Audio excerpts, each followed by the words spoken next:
të tillë gjatë gjithë ekzistencës së tij.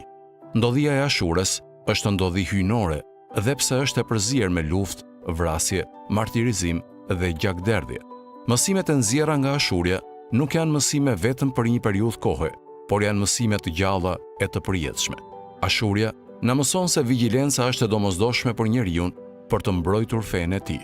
Ashurja na mëson se ballafaqimi me armikun është i mundshëm edhe pse ai zotëron fuqi të mëdha, siç ishte ushtria e me vite.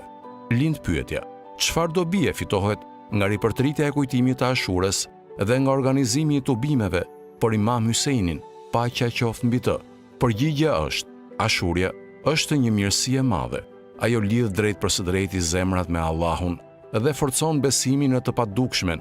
Përgjatë historisë, Ashurja i ka bërë udhëheqësit e padrejtë dhe tiranë të dridhen nga frika prej saj dhe prej vendvarrimit të Imam Hysejnit.